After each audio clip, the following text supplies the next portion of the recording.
আপনাদের কাছে হয়তো বিষয়টা ততটা গুরুত্বপূর্ণ মনে হবে না, তারপরেও গুরুত্ব থেকে কোনো অংশে কম নয়।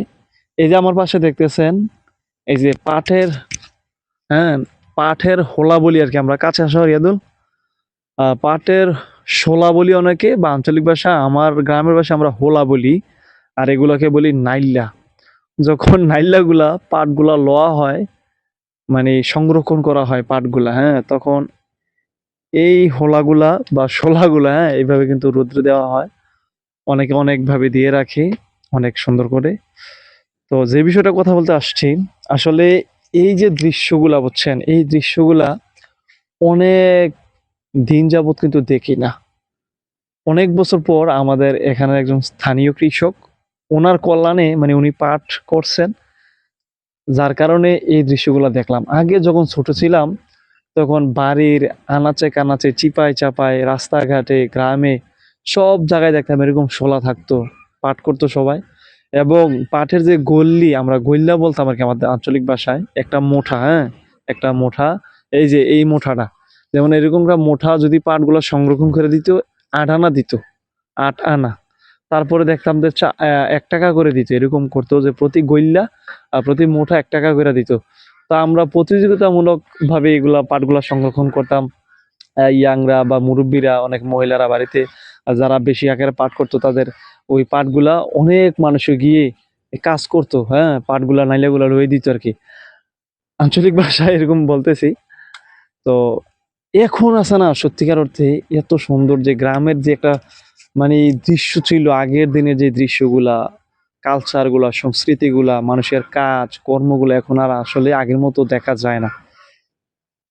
অনেকে এখনো অনেকে আছেন যারা অনেক বছর যাবৎ প্রবাসে আছেন, বা গ্রামে আছেন, বা শহরে আছেন, এই নাইল্যা, পাট, শোলা বলেন, হোলা বলেন, যাই বলেন, এগুলা দেখেন না, কিন্তু দেখেন না আসলে। দেখেন ওই যে ওইদিকেও কিছু আমাদের পিছনে, ওইদিকেও অনেকগুলা শোলা কিন্তু রৌদ্রের মধ্যে দিয়ে রাখছে শুকানোর জন্য। এই যে এগুলো এখানে দিয়ে রাখছে কত সুন্দরভাবে।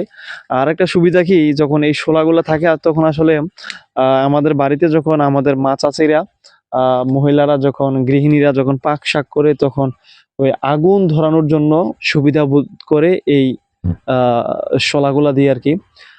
বা কোনো বিয়ে শাদের অনুষ্ঠানে বাবুর্চি যখন আসে, তখন লাকড়ি দিয়ে আগুন ধরা হয়। ওই প্রথমের দিকে এই শোলাগুলা প্রয়োজন হয়, শোলাগুলা দিয়ে আগুন ধরানো হয়, তখন আগুন ধরাইতে সুবিধা অনেক এই শোলাগুলা দিয়ে। তো এই জন্য বলছিলাম যে এই বিষয়টা অনেকে গুরুত্ব দিবেন না, আবার কোনো দিকে গুরুত্ব থেকে কমও না। কারণ এটা একটা গ্রামের, মানে গ্রামের অনেক স্মৃতির সাথে মিশে আছে এই দৃশ্যগুলা বুঝছেন। এই যে শলাগুলা দেখতেছেন, মানে এইগুলার যে একটা ঘ্রাণ, গন্ধ বলবো না ঘ্রাণ বলবো, আমি নিজেও জানি না। মানে এগুলোর থেকে একটা যে ঘ্রাণ আসে, বা অনেকে গন্ধ বলে থাকেন যে এই নাইল্লার গন্ধ, আমরা বলি আর কি মাঝে মধ্যে গ্রামে, যে এই নাইল্লার গন্ধ, নাইল্লা জাগ দিছে। নাইল্লা পচানোর জন্য খালে ডুবে, গর্তে, পুষ্করণী, ঘাটির মধ্যে জাগ দেয়, তখন একটা গন্ধ আসে। আমি আসলে গন্ধ বলে এটাকে তুচ্ছ করতে চাই না, এটার মতো এটা একটা গন্ধ বা ঘ্রাণ বলেন, যাই হোক, এটা থেকে এই গন্ধটা বা ঘ্রাণটা আসে। এই যে এখন এদিক দিয়ে যখন আসছিলাম, এই রাস্তাটা দেখাও একটু পিছনে, যখন এই রাস্তা দিয়ে আমি আসতেছি, এদিকে যাব হেঁটে, তখন আছে না, এই যে এদিকে হেঁটে যাব, তখন কিন্তু এটার যে একটা সেন্ট, ঘ্রাণ, গন্ধ বলেন, যাই বলেন, এটা কিন্তু আমার নাকে আসে।